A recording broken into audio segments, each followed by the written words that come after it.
caffeination, the motivation I need it right now. Sweet caffeination, and vaccination will get me through this somehow. Yeah, I know, yeah, I know, yeah, I know, yeah, I know. Sweet caffeination, like a vacation I need it right now. Whoa, whoa, whoa, whoa, whoa, whoa, whoa. Feeling like I feel it, taking quite the toll. Whoa, whoa, whoa, whoa, whoa, whoa, whoa. Swill it, kill it, drink it down, I need to find my soul.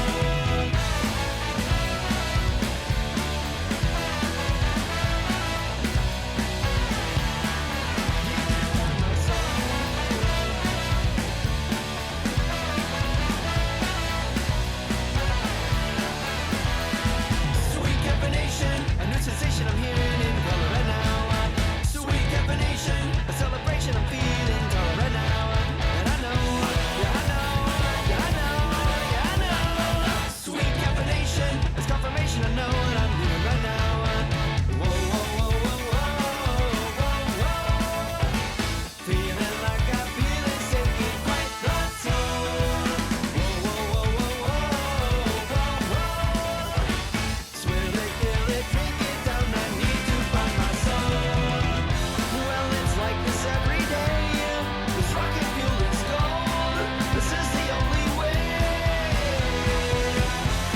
The crushing highs and lows, the crushing price to pay. Yeah, yeah, yeah. It's like this every day. I think I'm getting old. I'm fading fast away. So I need a little buzz, a little holiday.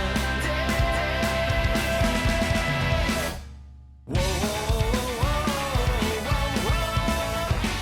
Feeling like I feel it, taking quite the toll. Whoa, whoa, whoa, whoa, whoa, whoa. Swill it, kill it, drink it down, I need to find my soul.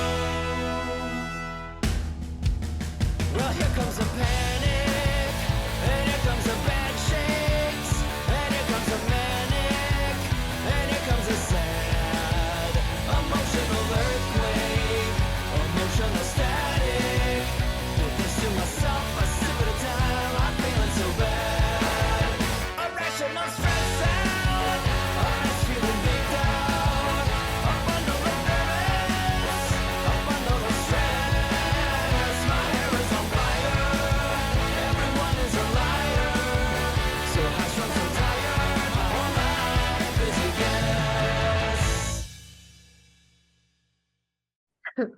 There are no rules, is what I'm hearing. There are no rules. All right. Hey, everybody. Welcome to Skagazine. I am one of the hosts here. My name is Eric, and I am here with Ryan. What's up? Very good. And Jess. No. And tonight we are excited to have Jessi Dills on with us this evening. It's your girl. Fucking boss. Something like that. I'm really happy to be here. Thanks so much for having me. This is really cool. I love doing this kind of stuff. So I was more than happy to take the opportunity. I really appreciate you guys. You know what? We're just gonna throw off the outline right from the beginning and start asking you questions, Jessi. So, Jessi, Let's go. we Let's will get- fucking go. Let's do What are this. the swearing rules on here? Oh, swear. None. The Say more whatever I you Okay. No Okay. rules. And you'll find the more I drink, the more I swear as the show goes on. So by the end, it's just swear as you'd like, I guess. All right. I will keep that in mind. So how was your last couple weeks? Did you go to any shows? What have you been up to? Actually, yes. So last week was not my birthday. So fun fact number one, my birthday is February 29th. So it only comes once every 4 years.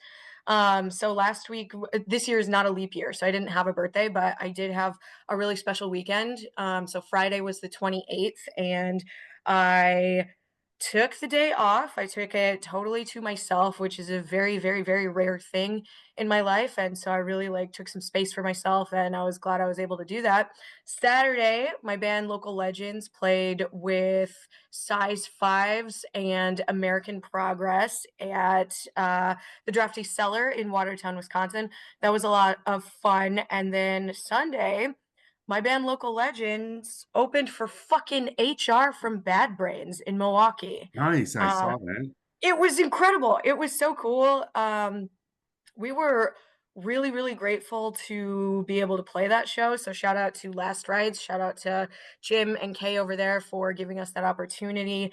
And every person in that band was like the nicest person I have ever met in my life. I mean that. It was just really cool. And I play with a lot of different bands, and I cannot think of one off the top of my head that was as genuinely kind and authentic as those guys were. So it was Mhm. fantastic. The show was great. We played great. That was the first time I had been nervous for a show in a really long time, so that was kind of Well, exciting. HR's legend. Yeah, exactly. But holy shit, was I nervous. So it was great, and it really like kicked off the rest of my week. I've been on cloud nine for days, so I'm doing great. How are you guys? So HR actually played here then Saturday night. The unfortunate side of that is HR is playing the same night as we were having a big benefit show here in Michigan. St. Thomas Boys Academy, which is a local band who is amazing. So if you haven't heard them, give them a listen. Uh, Okay. one of the members of the band has passed away in October. So there was a benefit show on Saturday for his family. So a lot of local Detroit bands who are amazing came together. We had a huge raffle, and honestly, uh, I thought the raffle was awesome. We had bands like Bouncing Souls and Mustard Plug and other bands put things up for raffle. Uh, That's and awesome. I'm really glad you guys did that. That's great. And that's community, and that's the point of punk. That's the point of ska. So um sucks that you had to miss this show. It sucks that you had to miss HR's show, but that was way more important. So thank you guys no, for I doing that. agree. That's amazing. And Yeah, I this is think awesome. Bob Gibson was a legend in Detroit. He played in a ton of bands. Sharkfest actually did a tour out east, raising money for the family, and there was a huge turnout on Saturday for the family. And yeah, I think a lot of money was raised for him. Good. Good, good, good. Yeah, well, shout out to all the bands who played on that. That's a real honor for them to be able to memorialize someone like that and celebrate everything that they contributed. So good for them. And I think for us as a podcast and as a, for lack of better terms, an organization, like one of our passions is, we want people to be out and be part of their scenes. And I really think Saturday showed like what Michigan is as a scene, whether it was punk or ska. You had people come together. Some of them, punk Rock Ryon, brought their parents. Like people showed up. They they spent some money, they donated and just wanted to come together as a group and really try to help this family. So Yeah, and that is the point of all of this. That is the most important part of any of this. It's not, the music is great and like it's fun being in a band and it's fun meeting people, but the most important part of any musical community is the relationships that we have with each other and the ways that we show up for and support each other. So I really commend you guys for doing that, and I have been fortunate enough to um play a few shows in Michigan and be really exposed to and connected to the Michigan ska community in the last year. And it's really unlike any other music community that I've ever been a part of. And I think you guys know this, but I'm actually from Michigan originally. So yep, it's I like know it. really, really special. It's really close to my heart to see like, the place where I came from and learned how important community is. I'm tearing up. Um, really getting to see you guys do that in person and getting to experience it in my own life has been really incredible. And I feel a deep, deep sense of pride of being for being from Michigan, and you guys are a huge part of that. So thank you. Me. And not to, and I won't, but not to drama dump here for a second, but like even in my life when I've went through crap, like uh the folks in the scene were the first ones to be like, hey man, something seems off, what's going on with you? Those were the people who reached out, and those are the people who showed love. So Yeah. And I big think that's fan. because when you're in the music community, when you're at shows and when you're in community with other people, it's where you can be your most authentic self. And so those are the people who get to see the real you and the authentic you. And so when you're not wearing a mask around these people and suddenly something is off, they're the first ones to tell. Whereas, you know, if you're at work or like in other spaces where you're just like putting on a show or just like pretending to be, you know, the cool guy or whatever, you know, you can't bullshit authenticity. And so Mhm. when you share that part of yourself with other people and it's reciprocated, that's those are the people that are going to have the signals, you know, when something is off. They're the ones who are going to know.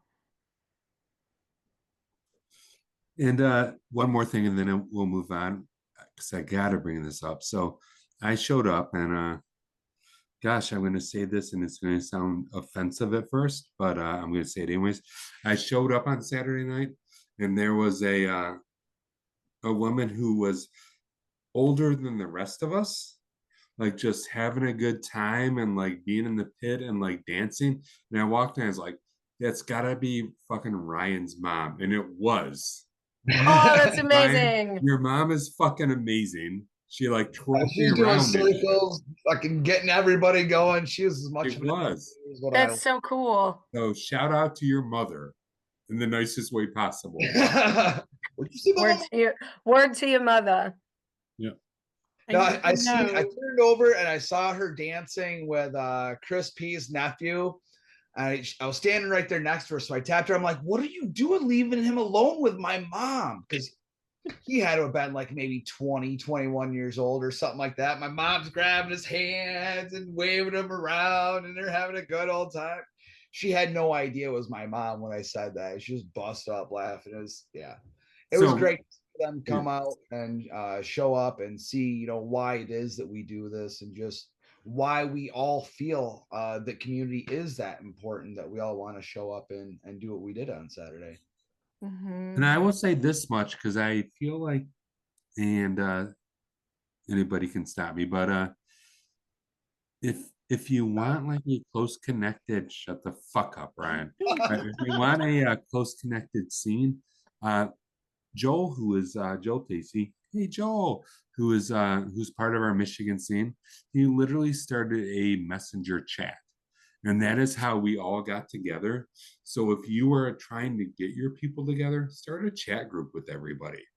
Because it became the spot where we bantered. Like there are people I didn't know, and then I went to shows and I was like, hey, I think I've talked to you on that Michigan ska chat thing. Like, so if you are trying to get like a, a scene going in your area, start a chat group and just start inviting people who you've seen at scenes and watch the love just take over. That would be my advice in this. and there's even a few of us who are not from Michigan in that chat who gets to witness all the shows you guys go to, and I don't get to come with you. Jess, where are you? I I assumed you were in am. Michigan. I'm so I'm in sorry. Philly. Philly. Oh, congratulations. Oh my Thanks. God. But I like see from the outside everything that these guys experience and talk about in this chat, and I can tell it's incredible. And I came out to visit last summer and got to do some shows with them, and that was a great time. And to attest to how like powerful music is and how much of a connection it is, like that's how we met Jess. We Croydon Fest, go Croydon, an amazing Yep. show, right? We went there a few times. We have mutual friends, and like just from that and Jess being part of different chat groups with me, Jess is probably like Jess is a non-blood sister to me. I would die for that woman right there. Mhm.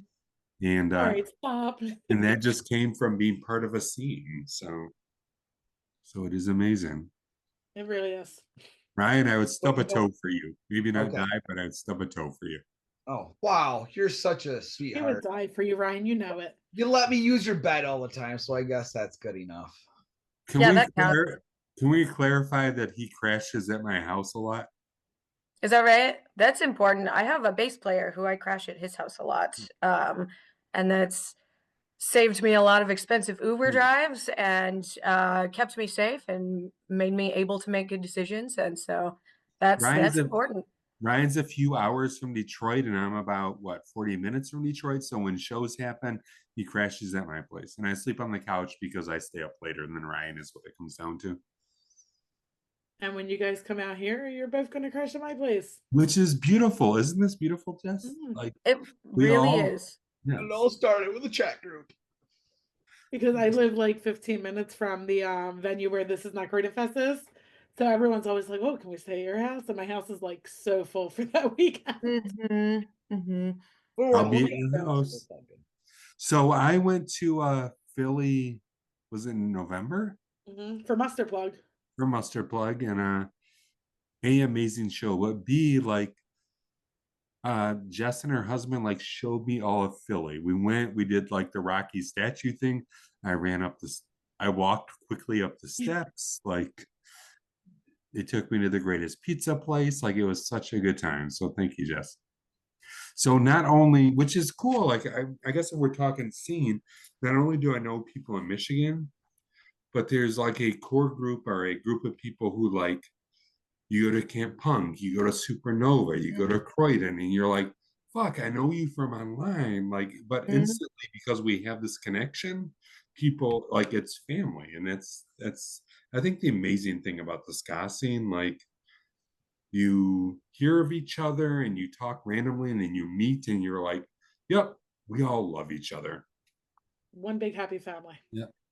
Yeah, truly, it is the friendliest scene of all of the subgenres. Definitely, ska is the most welcoming, the most inclusive, that's why I love it so much. It's for everyone. It's for everyone. It's for children. It's for old people. You can go to a show wearing a full suit, or you can go looking like, a total crusty. And everyone either way is going to be like, "Oh my God, I'm so glad you're here." It's awesome. Another story, kind of on the ska community, is you guys know Dallas, right? Dallas McCulloch. Very much so. Dallas and I grew up about 20 minutes away from each other, but we didn't meet until kind of later in life. But recently, I want to say probably within the last year or so, he hit me up and he was like, "Hey, this girl I know from Michigan is moving to Milwaukee, which is where I live. Can you set her up?" And I was like, "Oh my God, of course." So I like told her about all the neighborhoods and like, she found a nice place to live out here. I like invited her to I was like, "Hey, I'm going to a house party this day. My band is playing this day." And so it was like, she got to have a soft landing moving to a city, that she was not familiar with. And it was like through the scene where it's like everybody knows somebody either there or near there. And so I was really glad I was able to help her out. And then we get touring bands coming through here all the time that are, will hit up my band, and they crash at my place all the time. And so it's just like it really is community, and you can reach out to people in other cities and have the same thing. "Hey, I'm trying to tour through your city. What are some venues I should hit up? What are some bands that I should hit up? Who should I connect with?" So it really is, it's a small world. Everybody knows everybody, and I love that, because everyone is so friendly and everyone is so nice, and I'm just happy to be here. And I guess I say ska, but I don't think the scene has always been that way. And that's what I love about the scene today. I mean, I'm old, so like late 80s, early 90s, as much as like we're all like, we love the boss tones. Like the scenes were tough. You didn't know if you were going to dance or get your ass kicked at shows. And the world has like changed as far as the ska world goes. And that's amazing. But I also think the bands also make that happen. Like when I went to Philly, it was, gosh, I can't remember. It was Mustard Plug. It was Iron Roses. Who else was there? I love Iron Roses. I love The Manipulators, and There's another band, but there was another band there. Stop! Don't do that to me, But Eric. either way, the beautiful part is like the bands are part of that scene. Like Mustard Plug was just hanging out and chilling with us, and Iron Roses were hanging out with us. And like I think that's a huge part of what makes the ska scene different. Like Jess, for your credit, like I was like, "Hey, Michigan Ska is hanging out before the show on the 15th. You want to come hang out with us?" And you did. Yeah, of course I did. That's my Hang out at the bar favorite with you guys. thing. Yeah, and that was so cool. Like I was honored to be invited, and then it was like a lot of people were there, and I was like, oh my god, of course. Um, and you guys brought stuff. You brought snacks and candy, and I'm a huge fan of that. So then I was really glad that I went because I got all the first dibs before the rest of my bandmates got That's a to good. the gift basket. I was like, That is "Ooh, awesome. these things are mine. You guys can fight over the rest." Um, but yeah, that was really magical. It was super cool to just like go and have a group of people who are your friends, just like waiting to be your friends and like, yeah, let's grab a beer together, let's hang out. It's not we come to the table as just people who love music, all of us. And that's it. That's the thing that brings us together. Hey, speaking of the ska scene, uh, Ryan would like to ask you some questions about your background. Is that better? That was It's a smooth. little bit better. Smooth. A little bit. Thank you. Thank Getting you. there, Eric. All right, I'm working on it. I'm working on it. No, I do Welcome, talk, appreciate Ryan. the handoff, Eric, but there is something that I do want to chime in, and that grassroots effort that Joel initially made to set up Michigan Ska, that became the group that it is, giving gifts to touring bands when they come through our towns. That same activity can be used if you want to get involved in your community, your local community, if you want to organize protests, if you want to get together with people of like minds. Because right now, I mean, we do got to stay close to our people. Fuck If yeah. we're going to get through this, if we're going to stay sane, if we're going to come out remotely close to unscathed as possible, we gotta hold true. 50501, 50 states, 50 protests one day, started as a Reddit thread. From that, it became a national movement. The same with the economic blackout that took part on Friday. The same thing with Indivisible, which is another group which is sprouted up over 400 chapters across the nation that is organizing events and protests and petitions and everything else against the shit that's going on in Washington right now. I think it would be safe, and Ryan or Jess, you can correct me, right? I think it would be safe that as a podcast, we're anti-Trump and actually anti like what the fuck are you thinking? Like Exactly. as far as it goes. So this is probably a safe conversation, like because it actually defies common sense and normal humanity to be pro-Trump. Like the few people that I have known that have been like, what do you mean he's doing a great job? I'm like, you're a fucking awful human being at this point in time. If you think that he's doing a good job, like you're just Yeah, a open piece your of fucking shit. eyes, man. Like Yes. look around, look at your neighbors, I guarantee you the people who think that this motherfucker has done any good for anyone besides himself and his cronies, Thank you. Yes. I I promise you they think that they don't know anyone who has been impacted, but they do, and so like all of these layoffs from federal organizations and all of these I saw there was some ooh, I don't want to speak of but there was some bill that was like essentially trying to prevent trans people from voting. And so the This law is that was correct, going to go actually. into Correct. place, right? So the law that was going to go into place was if your name on your ID doesn't match your name on your birth certificate, you can't vote. Well, how many fucking women do you know who have changed their last names after they've gotten married? Isn't that your Amen. traditional family values? Isn't that your trad wife fucking bullshit? So like, what do you really want? And sorry to get so passionate about it, but I'm not sorry because trans rights are women's rights and human rights are all of our rights. They're And humanity rights. yeah, Like it's absurd. It's absurd what's going on. Yeah, that would be the SAVE Act.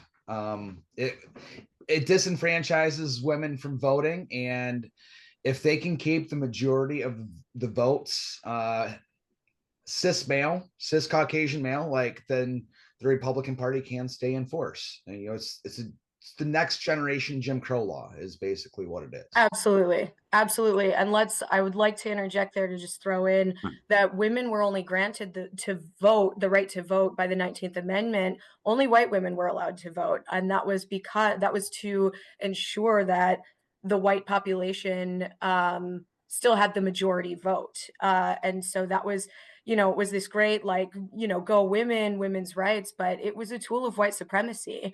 And it was a tool to continue to marginalize these people who have always been marginalized. Most Black women didn't have the right to vote until the 60s. 1965 was when like the actual vote was granted to all women. And so, I don't want to hear this bullshit either about protecting women or, like, get the fuck out of here. What are you talking about? I didn't know we were going to get so political, but we're some passionate people, I guess. How can you not right No, now? it's That's for real. perfect. No, I think a lot of the problem is there's not so much of a free press anymore. The AP News is under attack, being blocked out of the White House and any type of briefings. They're trying to defund NPR and PBS. Most media outlets are owned by larger conglomerates, which they're exposing the other entities and their other business interests. If they act out in their news department, they're subject to punishment by the administration, who already shown that they will punish anybody who speaks out against them. So they turn a blind eye to some stories. They handle it really lightly and with kid gloves on other stories. And a lot of people just aren't in the know about what's really going on until people that, like you said, they know are hit personally. They're gonna fuck around and find out. Mm-hmm. So yeah. anyway. And it's sad because I think like there is a really empathetic side of me that doesn't want people to have to fuck around and find out, like No, even assholes deserve basic human rights, like even people who I think are a piece of shit still deserve housing and food and access to healthcare. So there is part of me that feels vindication about, fuck around and find out. This is what you wanted. Well, you got it. But then there is the more human side of, or the more empathetic side of me that is like, I don't want that for anyone. That's no, I terrible. agree. It just Like, sucks there's a that they part of don't me that's like, agree. Die of cancer. this is what you before want, realize this is that what you healthcare for all is a good thing for the country. But they want what they want for themselves and not for everyone else. And that sucks. It really, And I really feel does. like the reality is the billionaires want us little people who are like basically surviving to fight and to try to go through this. And if nothing else, they're making fucking money. We're trying to survive. And in the end, they win if we don't unify and do the things that are right for basic humanity. Yeah, no war but class war. Mm-hmm. Yes. Did you get that from Michigan? We're gonna go Yeah, back to actually, yeah. we're gonna go Actually, back yes. to our outline and back to the Ska Talk and everything along those lines. So Go for it, Ryan. You're up next, man. we'll use that for a segue. How about that? That's All right. perfect. That was really smooth. What segue are you working into, though? Well, Jesse's background. So you come from Michigan. You got that mantra and that mindset from Michigan. You learned to play music in Michigan. Mm-hmm. We'll start from there. Yeah. So I'm from Southwest Michigan. Right. I've got my little Michigan map. Yeah, it's a tattoo right Nice. there. Oh, and this is just an audio podcast. So I do have a palm tattoo indicating the location of my hometown on the mitten map. Nice. So yeah, I went to school in Michigan. I grew up there. I came from a very, very blue collar family. I grew up poor as hell, like most people from Michigan did.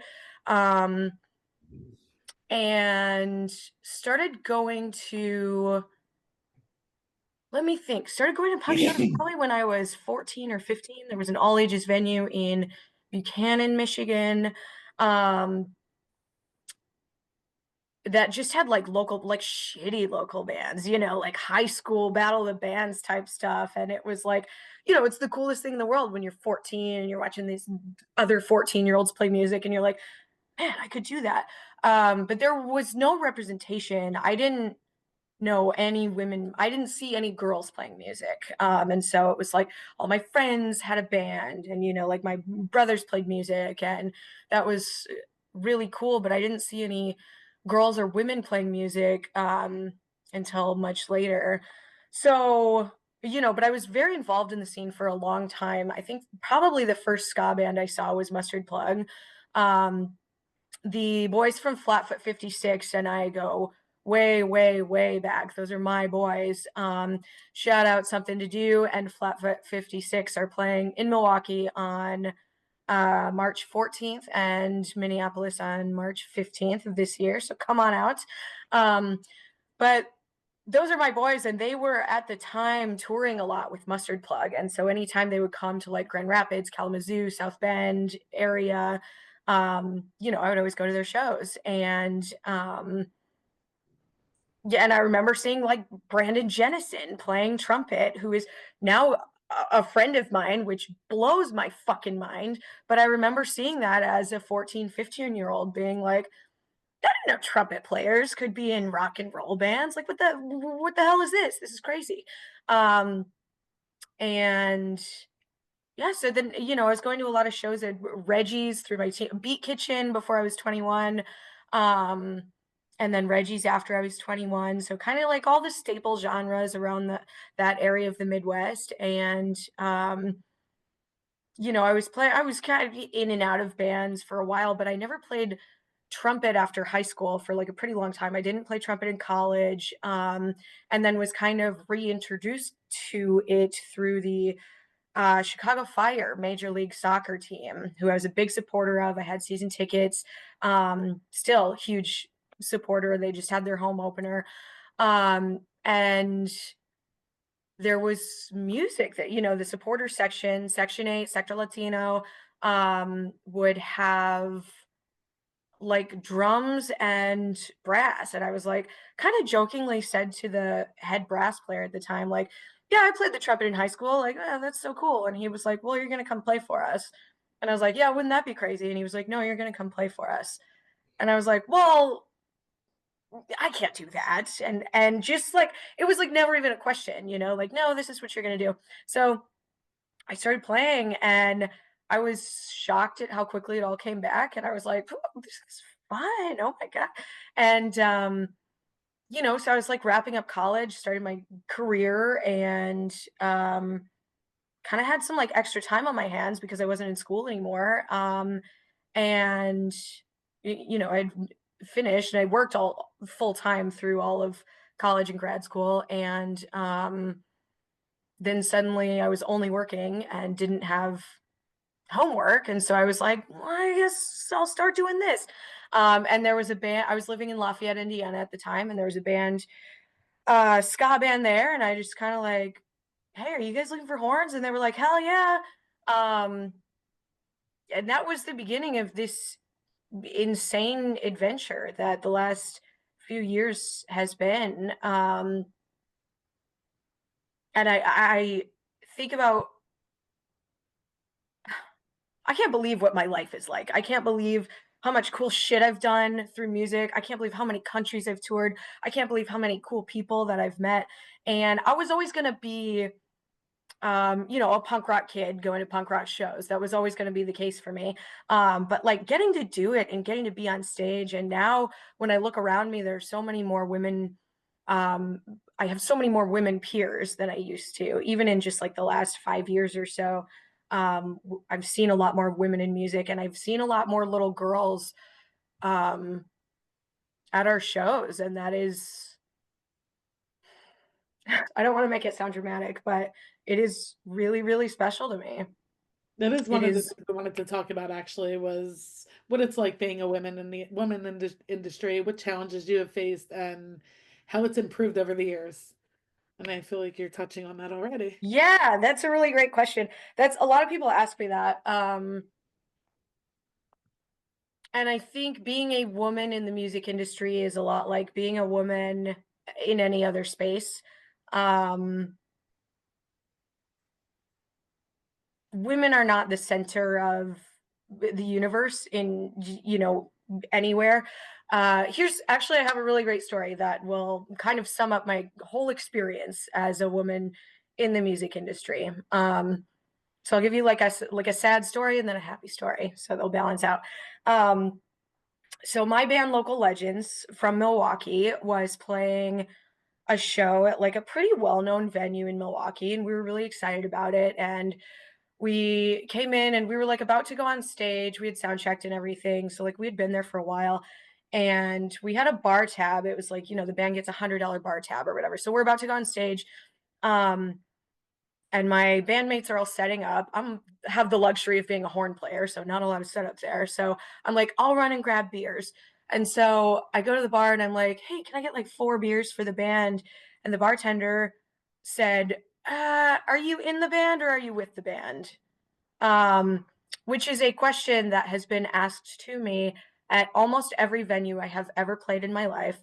And I have never seen that question asked to any of my male counterparts. And if it has been, I promise you, I've been asked that more times than they have. So I'm pretty used to this. And I was like, oh, I'm in the band. And she was like, you're in the band? And I was like, okay, that's too, like, why are you asking me this a second time? And I'm starting to get annoyed and I'm looking and like my band is setting up. I'm like, I need to get to the stage. And I was like, I'm in the band. Like that's my band like playing. I need to go over there. And she was like you play in the band. And maybe I got more frustrated than I should have, but I slammed my hand on the bar and I said, it's my fucking band. And she wasn't aggressive. She didn't respond. And she was just like, oh, okay, here's your beers. Like, see you later. And I think that is a really good story of just like what it's like, it wasn't that egregious of a thing. It wasn't this, I didn't like get into an argument with this person. It was just like, here's this thing that created a barrier between me and going to play my music, doing the job that you're paying me to do, doing the thing that I love to do, that if one of the dudes would have gone over, it would have been no problem. It wouldn't have been a question in their mind. So I get that question a lot, and I get the like, oh, which one is your boyfriend? And that's really insulting, but yes. It is insulting. It is insulting. So yeah, that's kind of my like bummer story. And it's especially a bummer in our community because you would think in the ska community, or at least in the punk rock community, like we should be past that moment. Yeah. And Yeah. Yeah. So you had a happy story too, right? Yeah, I did. Yeah, I wanted to like Happy like story. give space for that, but I don't know if I can tell this one without crying. Hold on. Okay.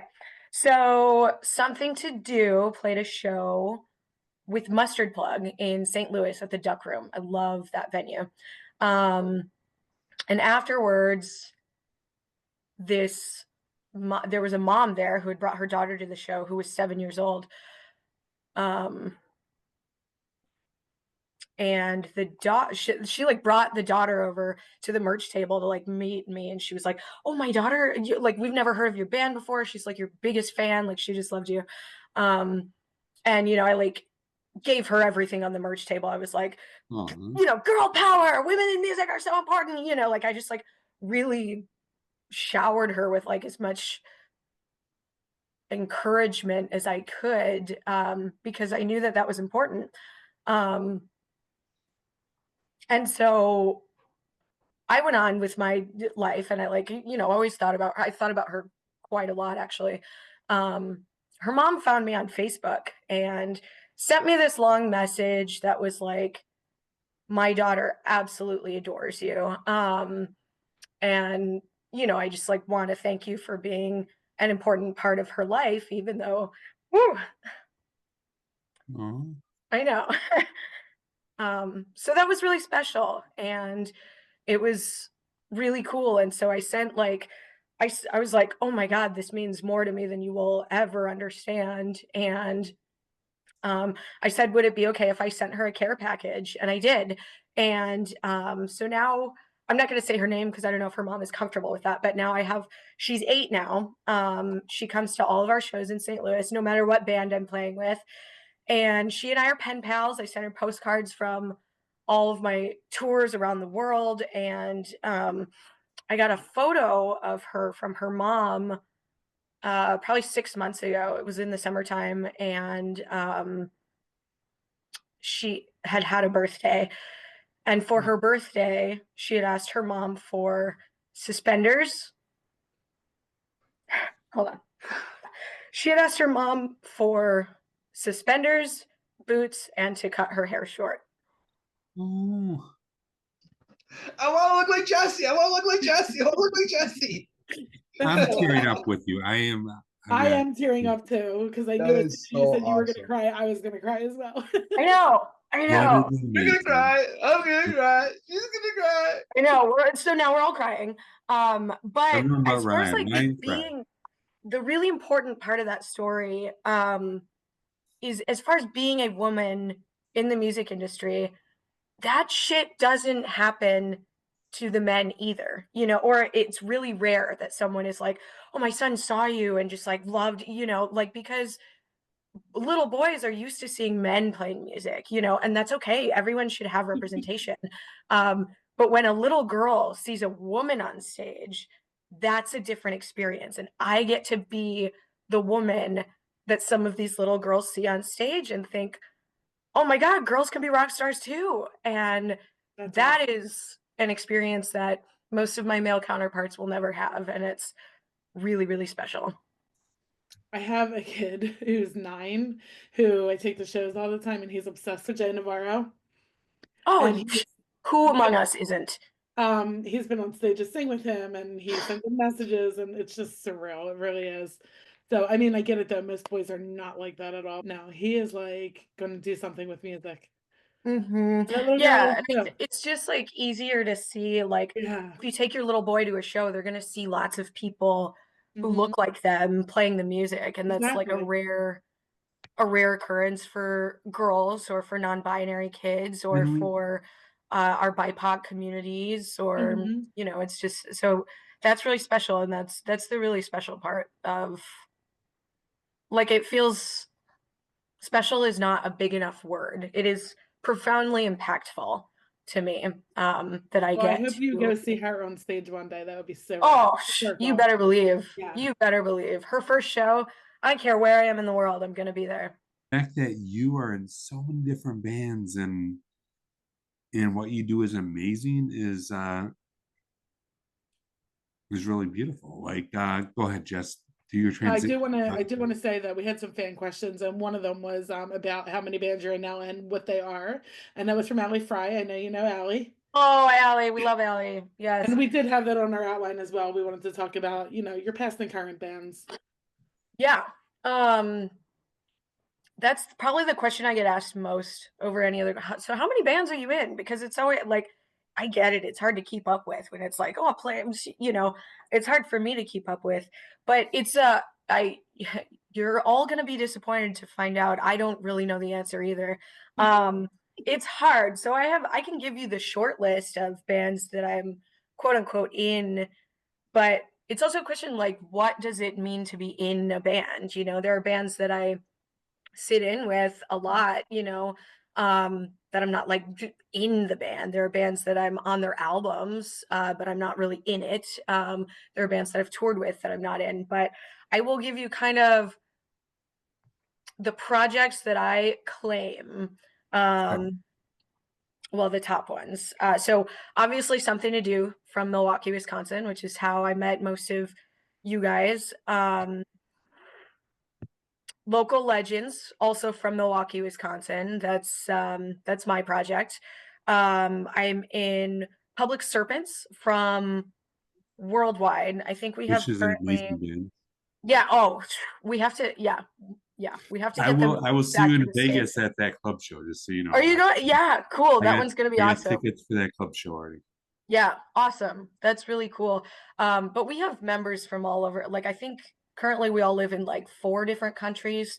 And so we just get together to tour, which is just so cool. And then the Von Tramps from Minneapolis, Minnesota. Yeah. Which is a fun band too. Yeah, so those are kind of like the main projects that I play with, tour with, give input to. And then there are bands like Space Monkey Mafia, who I'm sitting in with in just a couple weeks here, who I jump on stage with them all the time, but I'm not like in the band, you know what I mean? So I got to see although those they wouldn't be upset if Midwest I said I Ska Fest. was. I got to see What's those that? Midwest Ska Fest, and they were absolutely killer. Aren't they out of this world? It's like every It's member so of that band is so fucking talented. It's like, it's so cool to just like listen to their stuff and watch them playing live is such a different experience than hearing the recorded stuff. Who else did we talk to that was in that band recently? Dude from Runaway Saxton. Ricochet? Yep, Saxton. Saxton. Dante Leva. Oh, both of them, right? Yeah. Yeah, Dante just joined Runaway Ricochet and was in Space Monkey Mafia, and Saxton just they did kind of like a swaparoo type of deal. So cool. Dante Cool. is also in the Von Tramps. So Okay. small world, small world. It's like everybody's in everybody else's band or something. Yeah, well, for horn players especially, we're the lucky ones. We get to hop on and off kind of Oh my gosh. at We our got more leisure. fan questions. As we're speaking, we got 2 more. Oh my God. That's so awesome that it all started with just saying yes to something. You know, I feel like life is full of so many freaking opportunities if we're just willing to like open the door and take that chance, you know. Sometimes it takes stepping out of our comfort zone and taking on something that we're not really comfortable with. Yeah, Like, I love that you said that. Podcast before Justin asked me to jump on here. I'm like, sure, yeah. Why not? Let's fucking do this thing. And here we are. Yeah. What was your first band? Was it Local Legends? You talked about them a lot in the beginning. No, Local Legends is like, you know, a band that's very Local Legends is a band that I started, which is not true about any of the other bands that I play with. And actually, since you asked me what's my we'll say my first ska band, which I forgot to name, which is so funny because we're still technically together. We are called Dad Jokes from South Bend, Indiana. And we have songs about things like skateboarding and professional wrestling. And we play once a year, I think, at this point. Like, it's been a long time. And it's we all kind of live like more spread out. When the band started, everybody lived in South Bend. And then we all spread out. And now it's usually like a holiday show or like a summer festival where like we're all going to be there. And so we don't really practice. We've had the same set list for probably 10 years. And we knock it out of the park every single time. When it's just like that ingrained, and it's like we'll get on stage together and I'll be thinking like, how does this song go? Oh God. And then it starts and it's just like the muscle memory takes over. And it's like, I never know the next part until it's like time to play it. And we always like, but then it's like, we celebrate on stage and it's so fun because we're so authentic. We're so genuinely like, holy shit, that was really great, you know? And it was, because we haven't played together in a year and we just like totally pulled it out. So we have a show, our once a year show. I don't even know when it is. I think it's in May this year or April. I don't know. Find it on the internet. You mentioned that you went to school, you went to college, you mentioned grad school even, and work. So you're in like 4 or 5 bands and working. What do you do besides music? Only 4 or 5 bands? Yeah, really. So 4 like, or 5 like, main project try to bands. keep it light. Yeah. Thank you for asking. I actually have a career that I'm incredibly proud of. I work for a human services organization. So we do human services and mental health. We serve over 2,000 people with everything from mental health issues to survivors of human trafficking and childhood trauma, to mental health, to developmental disorders, cognitive and intellectual disorders. We have over 150 locations across Wisconsin and Indiana. We serve people from many different states. We contract with a lot of different states. So what I do I don't want to be too vague, but I also like try to keep Jessi Dills is not my government name, so I try to keep a little bit of a Sure. separation there. But I am quite proud of the work that we do, and so I get to do a lot of work for how can I say? I get to do a lot of work for a lot of people who need help getting to where they're going, and a lot of children who have been put through the ringer and need support as they continue to grow and become the people that they're going to be. And so that's what I get to do. I also serve as a proud leader of our DEI program at work, and I am happy to report that my organization was absolutely no questions asked, doubled down as soon as all of the executive orders came out, as soon as all of this bullshit started happening. We absolutely doubled down. We made a very public statement of, hey, this is what we're doing. And if you're not in agreement, maybe this isn't the place for you to work. And additionally, if you are working for an organization that is shit and is giving up their DEI efforts, we're hiring always. So I'm very proud, very, very, very, very proud of the work that I do. Yeah, so we are You're doing actually very important work. yeah, and we're actually like one of the most innovative companies when it comes to DEI in the field of human services. I speak at a lot of conferences about that work and what it's like. I sit on an advisory committee for the state of Wisconsin that influences public policy and how to create therapeutic environments for mostly children and adults as well that is inclusive and equitable for everyone. So yeah, that's Keep up the good work. I don't know how you do it all. boy, it's just I learned all of that from the punk rock community.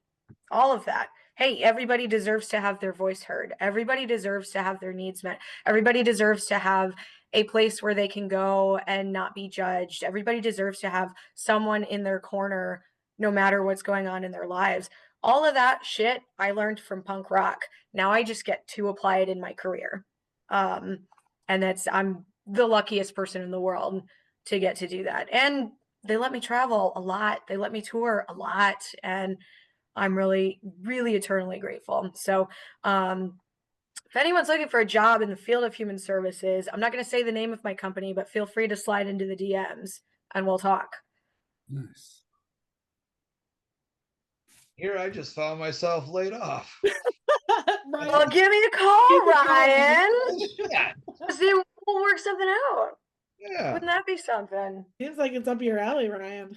Oh, that would 100% be up my alley. You know what I'm not else- joking. Call me. Yeah. Yeah. You know what else is up your alley? Right on Maybe Ska, Ska? Ryan. This is your brain. This is your brain on Ska. This is your brain.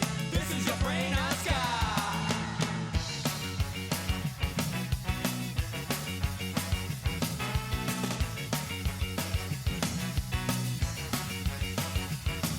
Brain on Scott is up my alley. So something to do, you said, is one of your projects that you're most involved with, and you guys came out with a killer fucking record last year. Here Comes the Panic. So we're going to get into the lyrics of some of those songs, and I believe one of them that you wanted to talk about in particular was legal abortion. That's crazy. You know, after this whole conversation that we've had so far, I know it's probably really shocking to you that I want to talk about abortion and women's rights. What? Yeah, it's I'm an crazy, advocate, I right? think.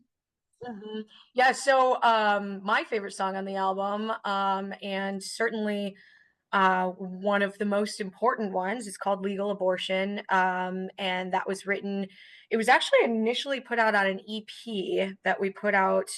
Wait, was it on the? I think it was on this EP called. Hold on, you might have to cut this out. I don't think it was on the EP. Or was it? Who knows?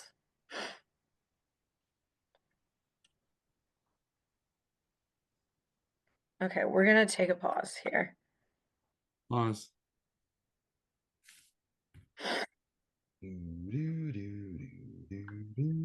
It's not a pause, it's Jeopardy. Well, Yeah, they it's use Jeopardy. that tune I for a mean, to pause. me, that would be stressful. If you were humming the Jeopardy theme song, was trying to figure something out. Oh, I am stress free. See, Maybe I don't you're even. stressed. And you created it. Oh, here it is. Let's see. Okay, no, it's not on the EP. Okay, so cut all that out. I Never got happened. you. Okay, Jess. Got it. Never happened. Okay. So that song was written shortly after Roe v. Wade was overturned. And so we released an EP that Legal Abortion is not on the EP, but there are some other really fantastic songs on there. And the name of the EP is Assemble. And we released it only online, no physical copies, but all of the proceeds we donated to Indigenous Women Rising, which is a mutual aid organization that provides abortion funds to Indigenous women. And I don't want to put a number on it because I don't remember the exact number, but it was a hefty chunk of change that we were able to give to them. And they are just mutual aid, and they help monetarily and ensure that Indigenous women have access to abortion. And statistically speaking, Indigenous women are the women who have the most barriers to accessing abortion in the United States. So we were really intentional about that, and wanted to make a difference in a place where it counts. So Legal Abortion is a song that is very close to my heart. We did put it on Here Comes the Panic, and you know, women's rights are human rights, and access to abortion is a fundamental human right, and a life-saving healthcare procedure in a lot of cases. And the impacts we don't have to get into on this during this conversation, but the impacts of banning abortion are reach much further and wider than people realize. And the words are, pro-life is a dirty lie. You don't care if women die. And we're not pulling any punches there. That's the case. No, they just need bodies. They want bodies for labor, and they don't care how they get them. If they're disparaged and hopeless, and it makes them really easy to manipulate. Then they'll join the military. Yeah, absolutely. Yeah, it's really sad. That's why they don't really care if women are raped, or where the source of that came from. If they can just force that fetus through, doesn't matter if it's a war of the state, because then they're even more likely to join the military. Or yeah, I love how you guys call off the justices that were involved in overturning Roe v. Wade, because a lot of them have been found to have been taking unlawful donations, bribes, whatever you might want to call it, trips. They're getting they're in somebody's pocket, and especially the ones that 45 appointed, that he got to sneak through in his first term. That's what's really dangerous about everything that's going on right now, because he did put so many in there, and all they have to do is get one case to the Supreme Court and have it overturned, and right there's precedence for them to continue on with these actions they're trying to go forward with. I also, from a personal standpoint, I think the problem with the abortion conversation is both sides are working extremes. So you don't have a real conversation about who is actually impacted by this. Like the pro-life people want to talk about the 0.0000001% who use it as birth control, and that's not like a normal thing. And the other side wants to also go to the extreme. So I think when people can come together and see, like, listen, this is like a humanity thing. This is about like the humans trapped in the middle of this conversation, not your extremes. That's when we can have a conversation. But more money is made and more when you work off extremes than when you work off of what is reality and what is actually impacting humans. Hmm. And that's what's Well, yeah, and the fact of the matter is we wouldn't need abortions, or we would need much fewer abortions if women had access to birth, if people had access to birth control.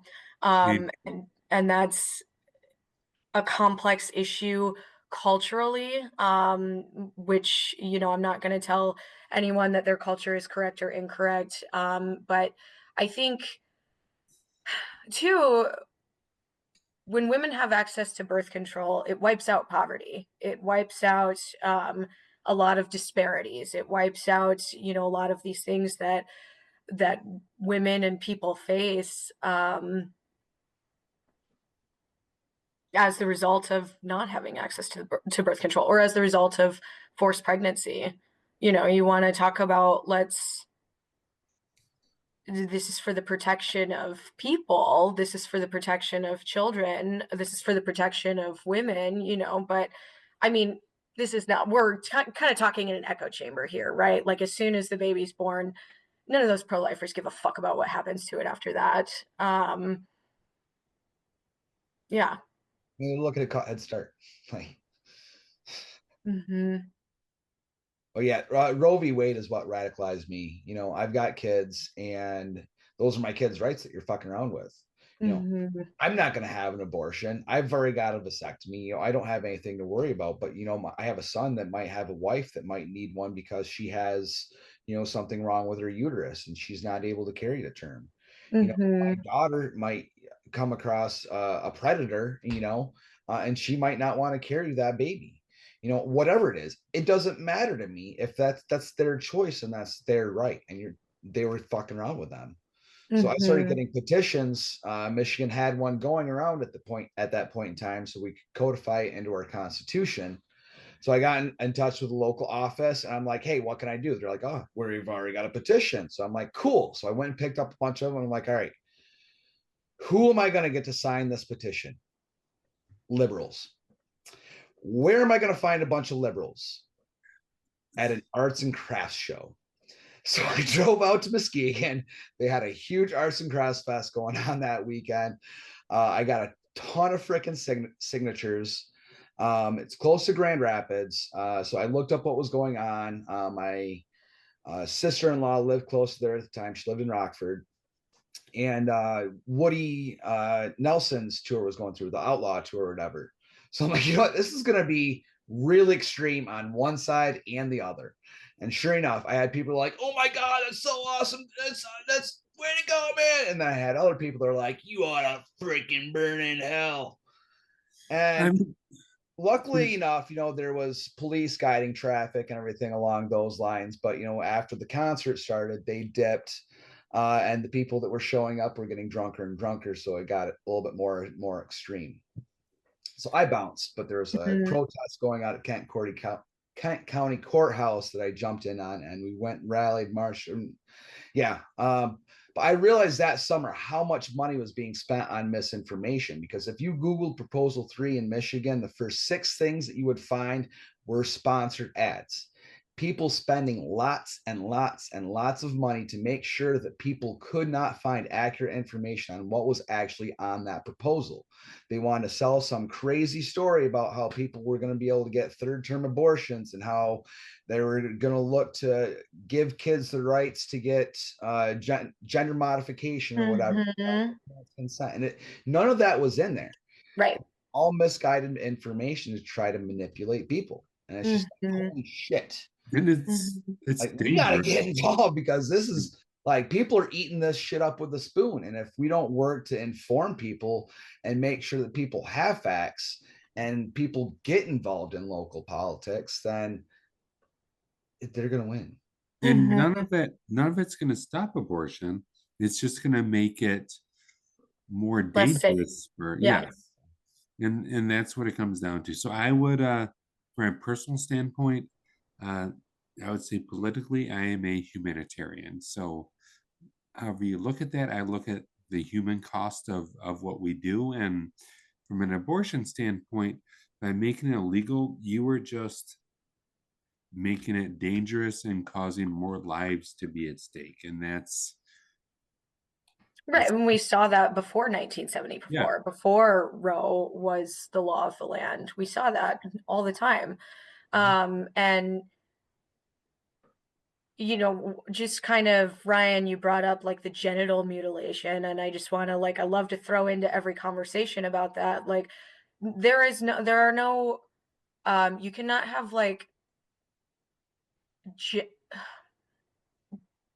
like you can't have bottom surgery before you're 18 in any state. But you can get a boob job. Young girls can get a boob job when they're 16. Most states have protections that folks can't get bottom surgery until they're 21 in most states. But if you are a cisgender girl, they'll certainly give you a labiaplasty. They'll snip your genitals to be more attractive to men, to be more attractive for people who direct porn, for people who consume porn, and that's never been a problem. So if we're really worried about harming children's bodies with these harmful surgeries, then let's talk about the fucking surgeries that are actually occurring. Agreed.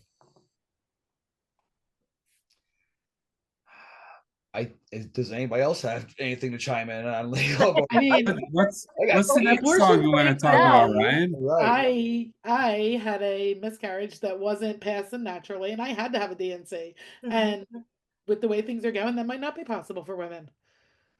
So yeah. And what happens when you don't get that procedure? Either my life could be in danger, or my doctor said I could never possibly birth a child, and maybe my kid wouldn't be here today because that was before him. And for argument's sake, if there wasn't a need, or if there wasn't a humanitarian need for it, for this to be going on, it wouldn't exist. Like organizations would go out of business if there wasn't a real reason to have it happen. And there is a reason why we need this stuff. And it's sad. It really is sad that we would rather see women perform dangerous procedures and not have things done in appropriate ways just because we want to check off that we are whatever ethically more advanced or whatever you want to call it. But yeah, well, and you can be personally against abortion. You can choose that for yourself, or like support, that your religion or whatever doesn't. You can be personally against abortion, but that doesn't mean you get to dictate medical policy. That doesn't mean that you get to tell the American Medical Association what is or is not best practice medically speaking. So it's not complex. You can have complex feelings about it because people are complex and nuanced. But when it comes to medical procedures, I'm going with what the medical professionals say. And in the end, we live in a country where our value system was liberty at one point in time, at least a month ago. But and it's fucking disgusting. So what's your second song you want to talk about, right? Getting worse and worse. Basically, don't tell me you're pro-life when you're hanging out to dry. A lot of Yeah. people I think a good legalize segue abortion. would maybe be, why don't we all just move to France? How about that, Ryan? Canada's closer, but I hear France is fans of guillotines. So Listen, that was supposed to be a segue, Ryan. yep, I get it. I got it. Ryan, bring up to your second song, or else we'll be all night. all right, another one I want to talk about was "Draw Me Like One of Your French Girls," because that song just fucking slaps. It's a ripper, right? It is. Yeah, it's catchy. Yeah, so that's about Titanic. I don't know. All right, next song. All right. Yeah. The movie, she says the movie, Draw Me Like One of Your French Girls. Here I do have a little fun story. So when we played was in Grand Rapids just recently when Something to Do played in Grand Rapids. I was there. With Boy Detective. Ryan, Yeah. you were there too. Yeah. We played. So Benny from Boy Detective, their vocalist, who is incredible, and Boy Detective as a band is just incredible. Benny hit us up and he was like, "Hey, I want to come out and sing the bridge for you," or like with Nate, sing it together. It would be like a fun like. And now this guy's up here, So I asked Nate, and Nate was like, "Yeah, sure, that sounds great." And he was like, "Great, what are the words?" And I was like, "I don't know the words. I'm the trumpet player, buddy." So I was like, "I'll figure it out for you, though. Like I'll ask someone. They've got to be floating around here somewhere." And it was like weeks before I got back to. And he asked me probably like 3 or 4 times, and he wasn't like, he wasn't being an asshole about it. He was just like, "Hey, just when you get a second." And I was like, so then like I tried to listen to them, and I was like, I have no idea what he's saying here, man. I got nothing. So I finally just texted Nate, and Nate had to like text them, like write them out to me, because they're all of Nate's lyrics are just handwritten, like papers, or some of them are typed. I think, I don't know, but he just like carries them around with him. They're not like on. People ask us all the time, like, where can I find the lyrics to this I song? found them like, tonight where'd you find them? on Apple Music. Oh yeah, they have the AI thing now. Oh, Okay, is that so what that is? it's Oh. AI that makes those, and they're Oh. not always accurate. So be careful. That was the Von Tramps. We ran into that, and there was some like really silly lyric that they were putting up that we were like, "That's not that's right." so funny. But That's what I it's sent just to Ryan. AI listens and transcripts. I forgot they did that. Yeah, I had no idea. I was just like, oh, they're here. cool, I had like cool. I had like 90% of them figured out, and it was in line with what I had. So, Huh. but Well, it was what are that your bridge. favorite lines from the song? It was that second bridge that I could not figure out, and I listened to it like probably 20 times. Like the point where Benny jumped in. Yes, that was I had had the same experience. I was listening to, because I was like, I'm not gonna bother Nate. I'll just figure it out. And I listened to it over and over, and I was like, I have no idea what he's saying, man. So Boy Detective is our, like, I would assume our podcast band at this point in time. Would you guys agree? Yes, more or less, yeah. absolutely. We love that band. I think Something to Do and the Boy Detective should come out and play a show in Philly together. I agree. And I will set it up. Just let's You know do what? it. We are playing a show in Pick me up, I'll Illinois be your headline. together, so you guys Where? should do that. Let me see. It's at this thing called Forest Fest. Forest Fest. Yes. Oh. So it looks like Fest. Yeah, because Yeah, it's Forest Fest with Fest. 2 F's. So I was like, I'm gonna show up for that one because that's gonna be a good time. Okay, yeah, that'll be fun. So there's a lot of ska bands on there Yeah. that we just. Yeah, and I think Pet Needs is playing that too, are they not? Yeah, Pet Needs, Boy Detective, Joshua Marshall, Something to Do, John Snodgrass. How cool is that? Black Eye Fox, maybe? Black Guy Fox Mhm. and Liam Kyle Cahill. A little bit of Wow. backstory on when Benny jumped in on that show. When we did our top albums of the year, Benny joined in, as well as a couple of members from Killer Diller. Oh, And cool. we were going through our albums, and Here Comes the Panic was my number 2 for 24. Fucking love that album. Yeah. What was your number 1? Why were they number 2? It was Exhibition. It was the Boy Detective. It was Exhibition. Oh shit! So now we have to fight Boy Detective. I bet they would win. Are you talking fist fight? Oh, that's unfortunate. I think there is more of them. There is more of them. Yeah. Yeah.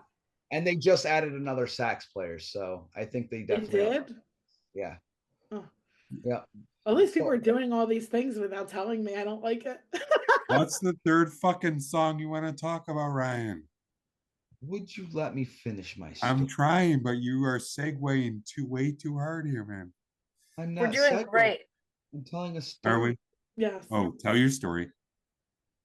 So when I brought up Here Comes the Panic, I mentioned Draw Me Like One of Your French Girls, because it just gets stuck in my head and I want to dance to it every time it comes on. Even if I'm at work, like at this 600 plus job site with a bunch of tradesmen, like I'm sitting here like doing this number. I don't Nice. know what kind of looks like it. I'm just having fun with it.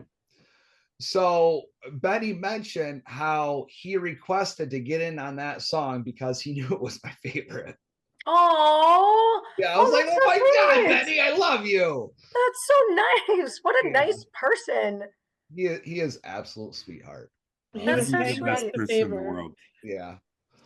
But the other song that we wanted to get into, Eric, that Thank you. Outline. suggested was No, I don't want to hear about your tattoos. Oh, Because you guys have a video coming out for that soon, don't you? who told you that? Who's leaking I our might know people. intel? I might We know got a people. mole. Do you know people, Ryan? Who do you know? Yeah, I actually got a sneak peek of it.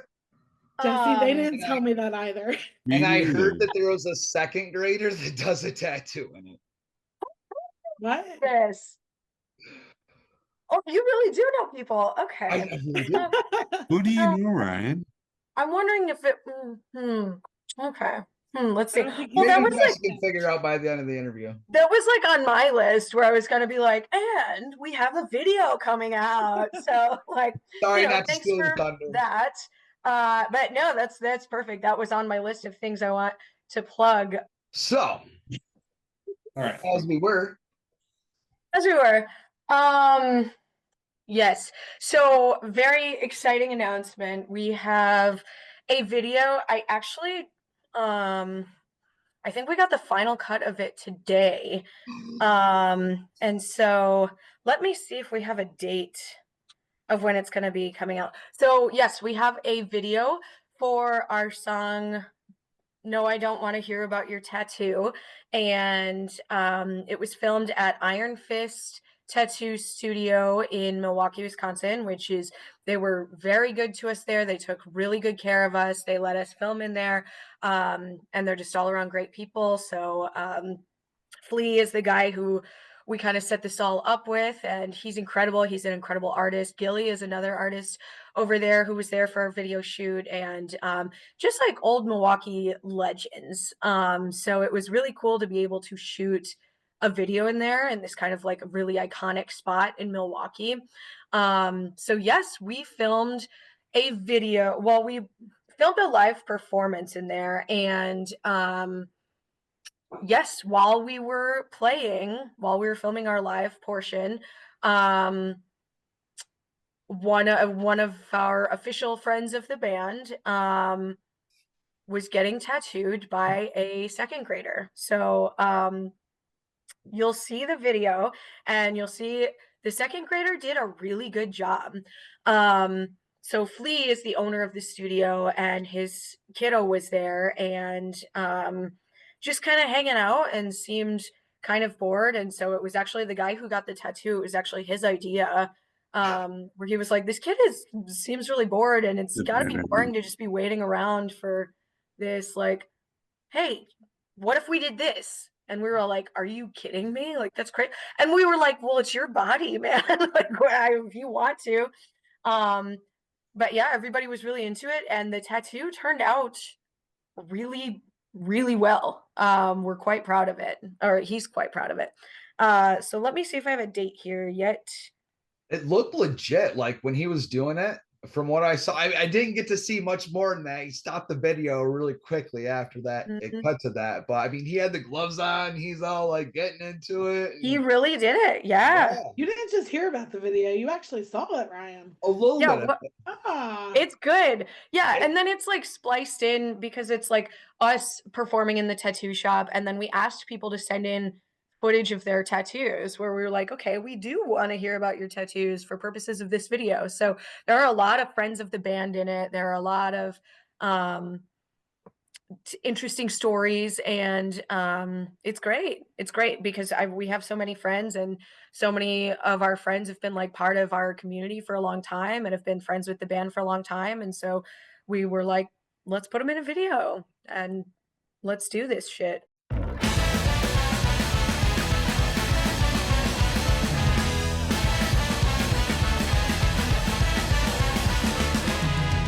can see you're something special, an individual. A free thinker with a solid background, I bet you're never dull. That doesn't mean that I currently have questions. That doesn't signify I'm curious about you. That doesn't mean that I might need all the details. Here's my point of view, yeah. No, I don't wanna hear about your tattoo. No, I don't wanna hear the reason that you got it there. No, I don't wanna hear about your tattoo. I do not care, I do not care, I do not. No, I don't wanna hear about your tattoo. No, I don't wanna hear the reason that you got it there. No, I don't wanna hear about your tattoo. I do not care, I do not care, I do not care.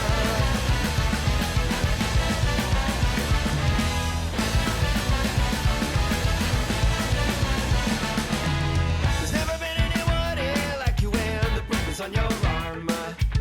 You think it gives you a little whiff of medicine, maybe a little charm. It doesn't mean that I need to hear about it. It's not a topic that we need to dip into.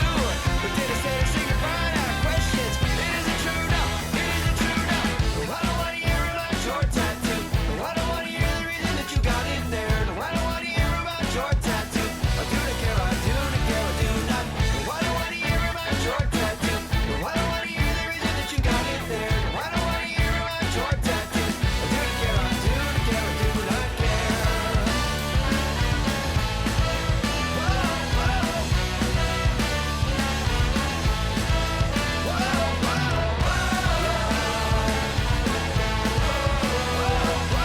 whoa. It doesn't mean that I need to hear about it. It's not a topic that we need to dip into. But did I say to say goodbye to our questions? It isn't true now, it isn't true now. No, I don't wanna, no, I don't wanna. No, I don't wanna hear about your tattoo. No, I don't wanna hear the reason that you got it there. No, I don't wanna hear about your tattoo. I do not care, I do not care, I do not. No, I don't wanna hear about your tattoo. No, I don't wanna hear the reason that you got it there. No, I don't wanna hear about your tattoo. I do not care, I do not care, I do not care.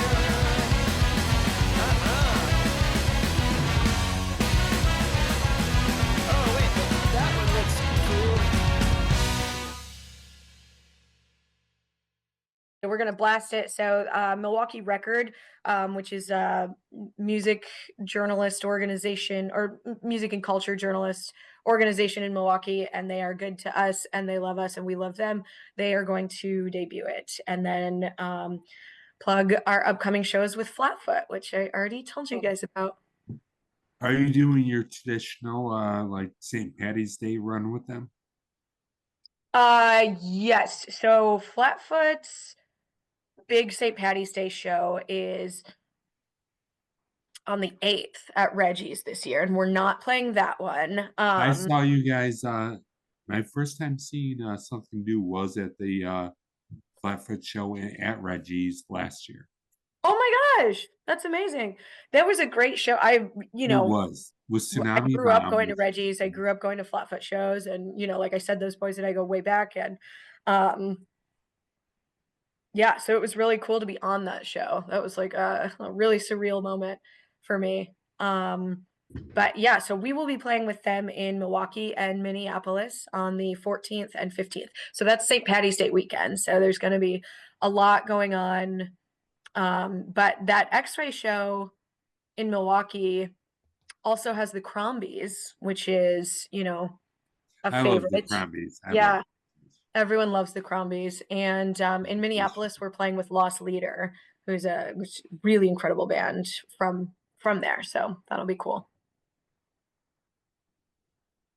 I listened to a lot of Celtic punk throughout the years. Dropkick, I think, was probably the first punk band that I ever heard. But it took me so long to find Flatfoot 56. Oh, really? I was like, oh my God, where have you Even guys being from been? Michigan? That's crazy. Chicago, I thought. I saw them for the first time. No, at they're Camp from Fest, Chicago, but yeah. they were always around in Michigan when I was growing up.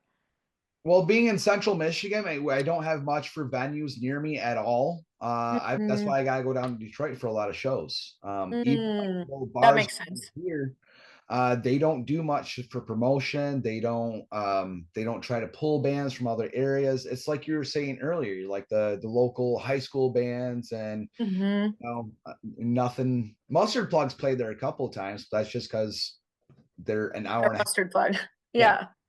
Yeah.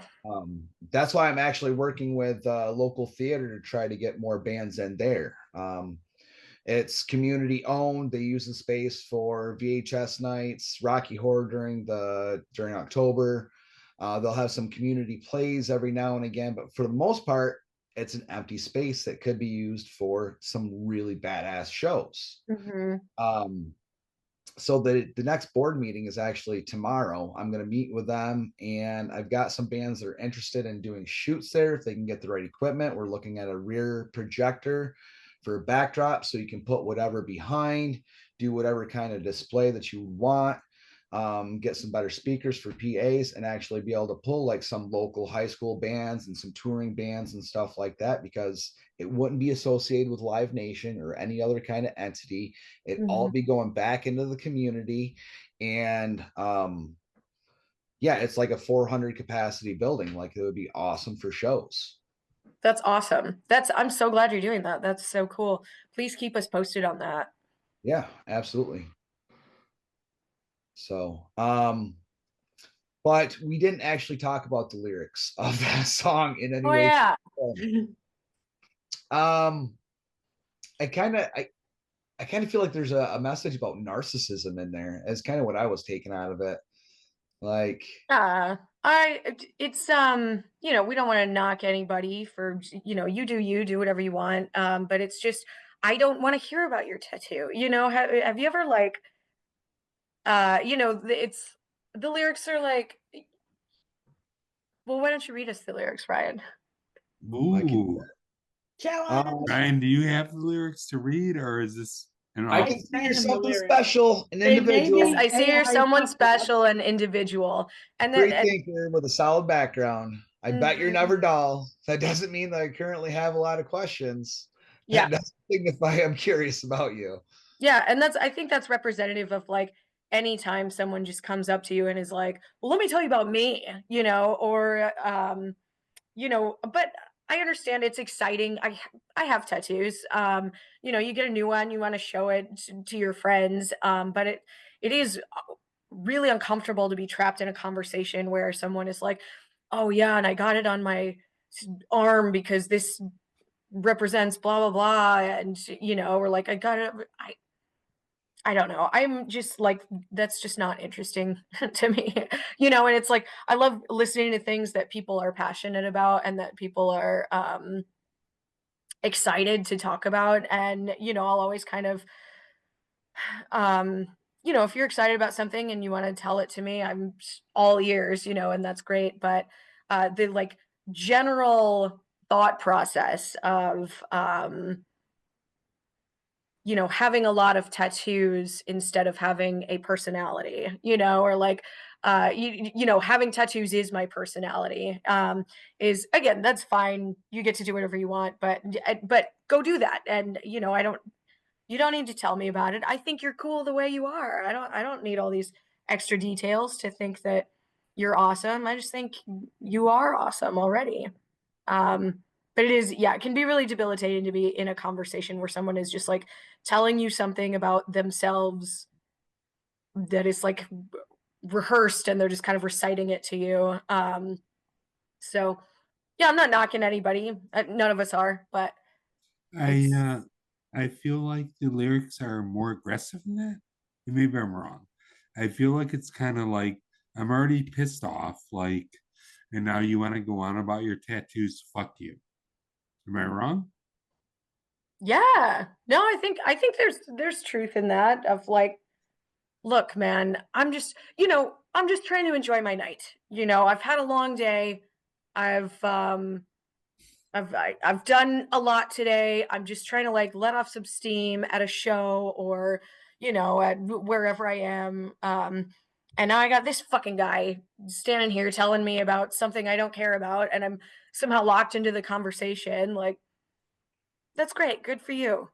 Because typically, let's be honest, somebody gets a new tattoo, you like the person, you want to hear the story, you want to be involved in that, like you're happy for them.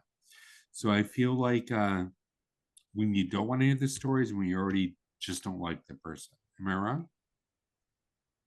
Or it's not the right time or place, right? Yeah, or it's like a stranger. Like if it's someone you care about and you have a Yes. relationship with them, I'm interested because I'm interested in you and I'm interested in your life. Yes. And I'm interested in, hearing about the things that are important to you.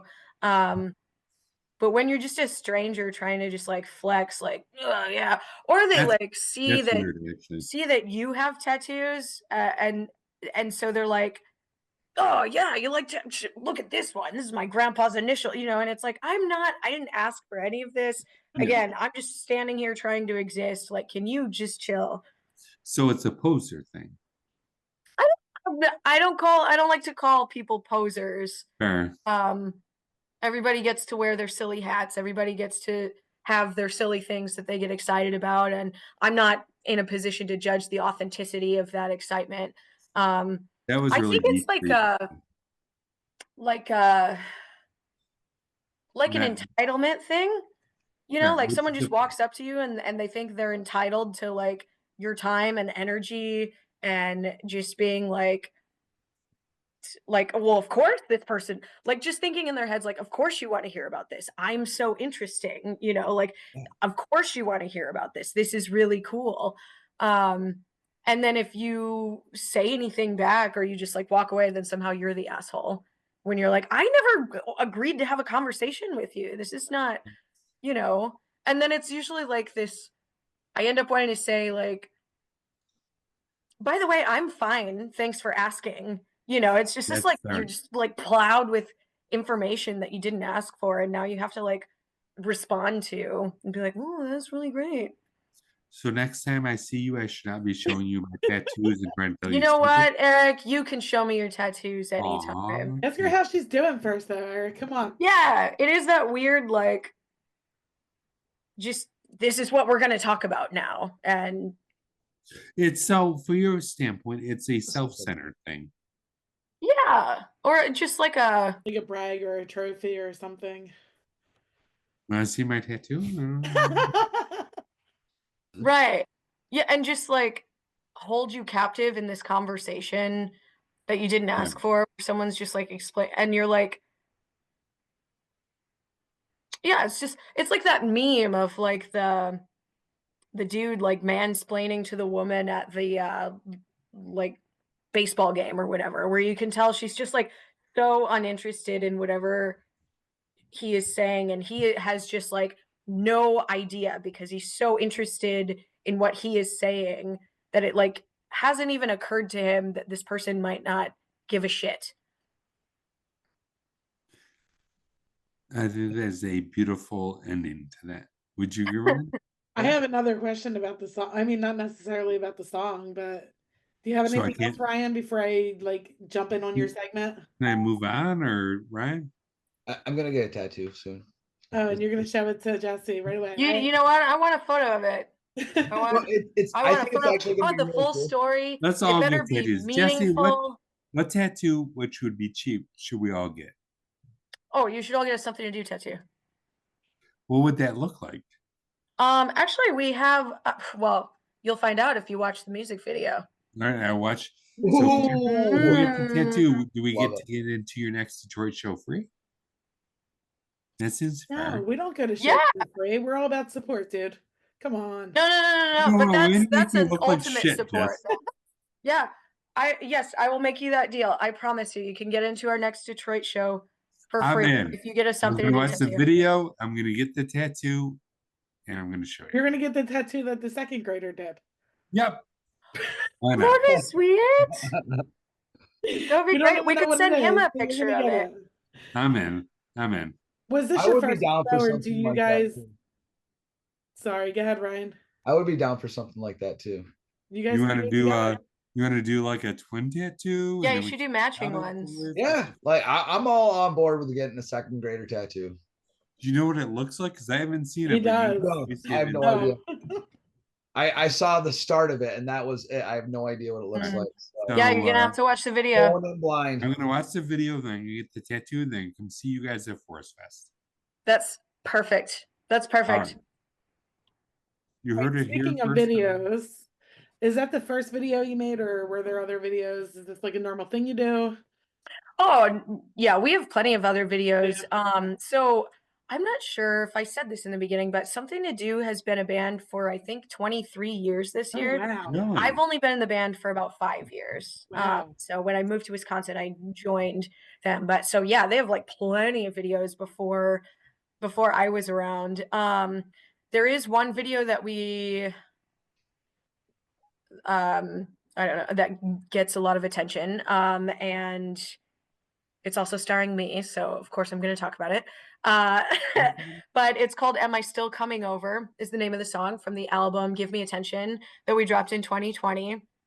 And that's an interesting video because it like tells a story, you know, and that's kind of hard to do when it comes to music videos. But we also have a video for Sweet Caffeination off of this album, Here Comes the Panic. And I And love that song. yeah, that's a great song, and that's a weird video, and it actually got shadow banned because it's like there are some it's like filmed like a horror movie. And so there are you know, there's some violence, not anything, it's campy, and some monsters and yeah, but it did get shadow banned. So if you want to plug that one, give that a few views because we spent a lot of Okay. time on it only for it to get shadow banned. So Okay. that's all right. And I have to say, I am a very latecomer to Something to Do. I have not heard anything before this new album. So I have Oh, some cool. deep diving to do, which will be fun. If it wasn't for these guys, I probably, well, I guess I would have heard of you eventually. I think actually the Fries, I've heard of you first through. Oh yeah, This we is love the something fries. different They're and they're it's fun. fantastic. We sent them a test pressing of the vinyl for Here Comes the Panic. Oh, I cool. just because they're like so supportive and they just you know they're always at our shows. They're always just like happy to be there and they're such a staple of the ska community and they're such a Yeah. good representation of what music community can be. And And Ellie speaking sends of out them, fly mail to everybody. She sends out packets of stickers and birthday cards, and yeah, she's That's so sweet. wonderful. They're great people. They're great people. They are actually they are and she very had one other question for you. which is what, Jess? Lay it on me. Is how many pairs of suspenders do you own? Oh, that's a great question. Nobody's ever asked me that before. Four? So every Seven. time you've seen me on stage or in photos, wearing suspenders, it's been the same pair of suspenders for like over 10 years now. I'm very Mhm. responsible with my suspenders. That being said, people do get me suspenders as gifts. That is a like common gift that I get. You know, it's like, oh, I got you these like rainbow suspenders, or I got you these like polka dot suspenders because you wear the polka dot shirt. But nope, it's always just the one pair. Wow. Yeah. So but that's I guess I have backups then. kind are they? If I ever do lose those ones, but I never will. What kind are they? What does that fucking mean? Like what's the brand that What brand? I- long and through Who so fucking many knows clothes, like, I suspenders? think they who came else from gives a fuck about all these Goodwill. suspenders? I What? think they came from Good and you know what? I You're think cut that I've off, had Liz. them You're cut way off. longer than I've been wearing them. Like I don't remember buying them, but I'm pretty sure they came from Goodwill or another thrift shop. And then I don't remember the first time I wore them, but I remember being like finding them in a drawer and being like, "Oh yeah, these are ska kind of. I'll wear this." Because they And were then checkered like because never stopped wearing them. it makes everything ska. Apparently, if it's checkered, it's ska. Mm-hmm. Right, Yeah, I'm they're gonna just rattle black off the though. rest of the fan They're questions while we're What? at it, because I have a What? few that some of them may only mean something to you because I'm not sure what they mean. Our next one is in 2011, David Guetta. Am I saying that right? Oh my God, hold on. Let me ask you. All right. In 2011, and I actually think it was 2012, in 2011, David Guetta released the soundtrack Titanium. Titanium. Do you like this? That is exactly what this person asked. That's crazy. It wasn't Okay, you. Was it you? story time. Story time. So, the Von Tramps were in Europe touring, I think last summer, maybe summer before last. And we were staying at this hotel. I don't remember where I think it was right after we played Spam Fest in Linz, Austria. And we went back to the hotel and we all hung out. It was kind of a late night. You know, we had been at a festival all day, and so we woke up in the morning and we got free breakfast with our stay in the hotel. And we go down for breakfast and we are looking haggard as hell. I mean, we were up all night. We had been on tour. Like, I hadn't showered in a few days, and I go into this like breakfast restaurant and the guy will not let me in. He's like, no, like you're not staying at this. I was like, I'm a guest at the hotel. I have free breakfast. And he was like, you're supposed to have a ticket for it. Well, Dante, who I'm guessing asked this question, but maybe not. What? Oh, okay. Excellent. Nailed it. Love you, babe. Dante was already in the restaurant and he was eating and he had the coupon, which was for 2 people, but he had gone down by himself. And I was like, he has the coupon, he has the coupon. And this dude will not let me in. Like, and he's like wearing a suit. Like, it's a nice place. And so I kind of like pushed past him and I went over and I was like, hey, give me the ticket, you know, and we're like, everyone in this place is dressed way nicer and way more put together than us. We're like the riff-raff, like bottom of the barrel of these folks. And so then he like realizes, oh, she is allowed to be here. She is like a guest in the hotel. And then he like leaves us alone. And then the rest of the band comes down and we're all like having breakfast. And this guy who almost didn't let me in the restaurant, the like host, comes over and says, I must ask you a question. And we were like, what now? I was like, he's going to kick us out. And that was what he said to us in 2011, because he could tell we were American. In 2011, David Gaeta released the hit soundtrack Titanium. Do you like this? And we all kind of like looked at each other. We're like, what? And Dante, who's very personable, was like, yeah, I've heard that song. I like it. And he was like, that's good. That's good. And then that was kind of it. So then that became we were like, what the hell just happened? Was that code for something? Did he think we were sleeper agents? And that was like the phrase that was gonna like make us go John Wick on everyone. It was it was one of the weirdest things anyone's ever said to me. But that's a great question. I'm so glad you reminded me of that. Thanks, Dante. I love this. I feel like we've got the most interaction on questions for you out of any of our interviews so far. So congratulations. Here's another. Thank you. I don't know if you're gonna know how to answer this one, but you're gonna try, I guess. Who is her favorite something to dude? Let it be known. Something to dude.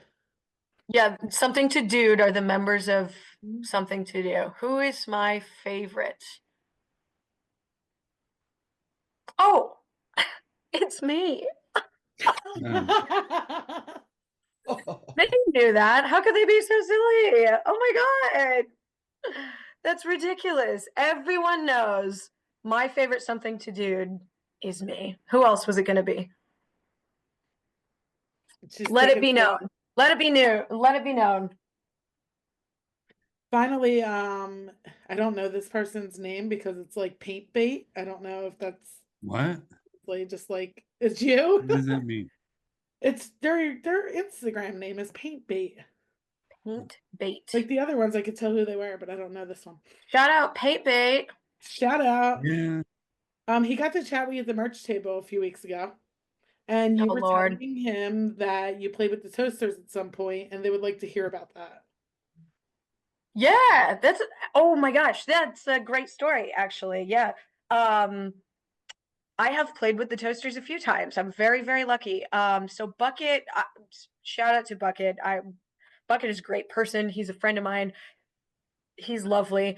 I first met him when my old band, who is now defunct, from Indiana, opened for the Toasters in Lafayette, Indiana. I want to say that was 2017.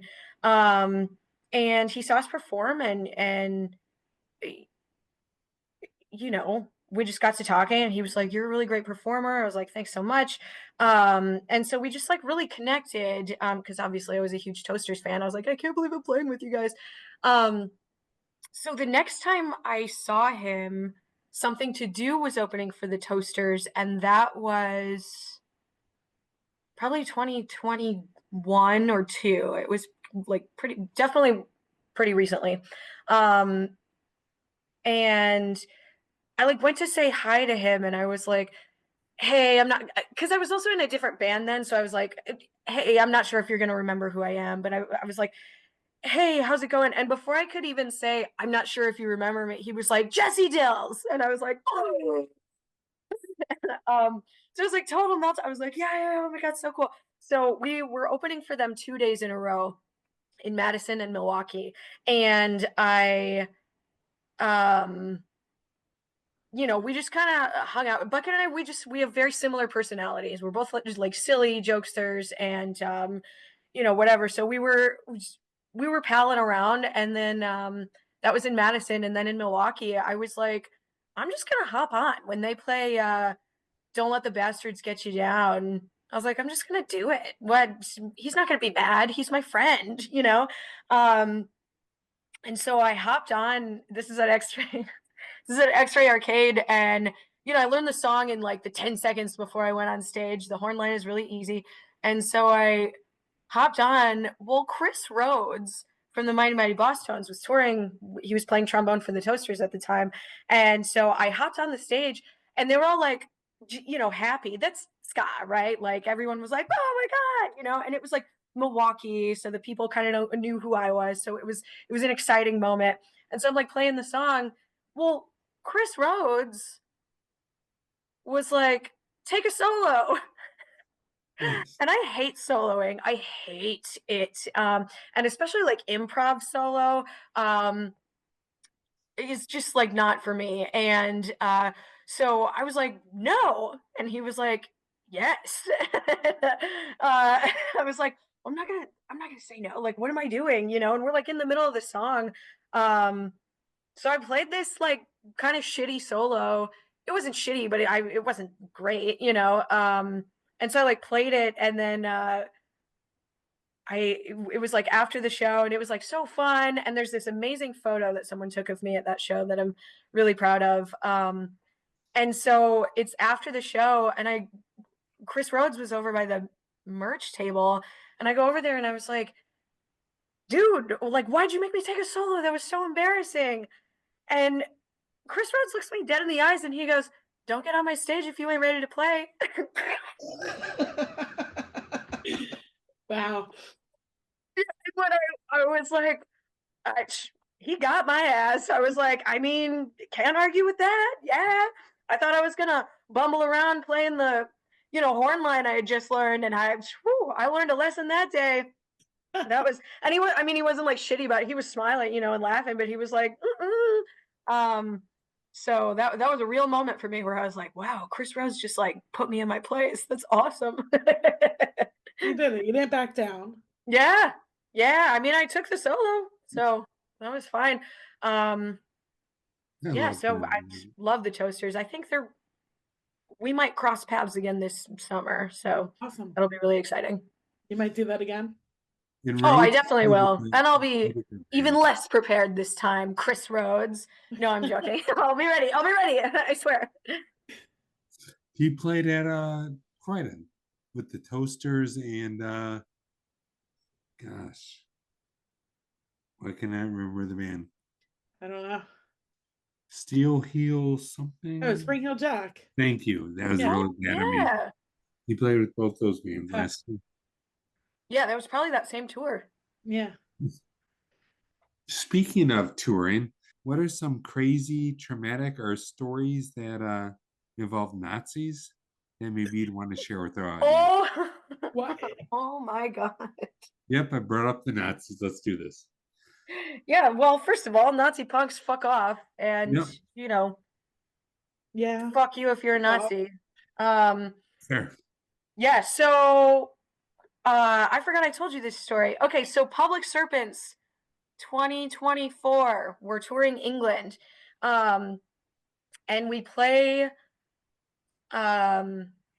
Blackpool, which is actually, hold on, let me make sure that's the name of the festival. Rebellion. Jeez, which is in Blackpool. Okay, so Serpents 2024 summertime. Public Serpents is touring England, and we are very lucky to get a slot at Rebellion, which It is is a huge festival room. huge festival in Blackpool. Amazing, incredible bands on there, and like hundreds of them, many.